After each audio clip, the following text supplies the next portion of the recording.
Цивил медија. Мислам, ние како Државна изборна комисија функционираме континуирано и подготвени сме за било каков договор на партиите да одговориме на нашиот позив.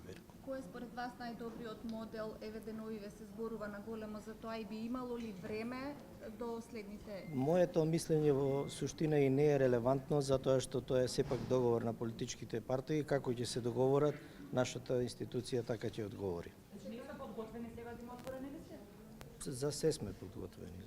Се кажала и до сега дека избирачки список има неколку недојасности за организирање на избори. Така, значи, избирачкиот список во континуитет кажувам дека е во ред, дека нема фантомски гласачи, дека е материја која што постојано и континуирано се чисти, се прочистува, се обработува, како квартално ги добиваме податоците од Министерството за внатрешни работи, така ги обработуваме и се разбира дека во список во кој што имате над 1.800.000 граѓани, ќе можете да најдете и некоја недоследност, меѓутоа тоа е сведена во една разумна рамка, би рекол сега е сведено, затоа што ние постојано работиме и во овој момент, значи кога е празен период, кога нема избори, работиме на прочистување на списокот.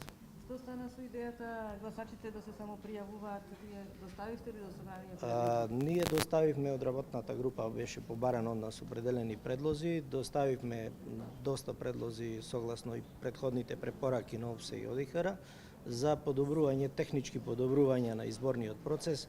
Како ќе се одвија понатаму целата таа работа, ќе видиме, зависи од сепак од политичките партии, од нивниот договор. Дали има измени за гласањето за диаспората? Ние би сакале да има промена, меѓутоа во смисла на овозможување на нови видови на гласање на диаспората, како би заштедиле доста средства финансиски, бидејќи тоа многу скапо не кошта како држава, дали ќе има повторно зависи од тие што го договараат изборниот законник. Така е, така да ние сме институција која што само ќе треба да ги спроведе било какви измени во изборниот законник. Цивил медија.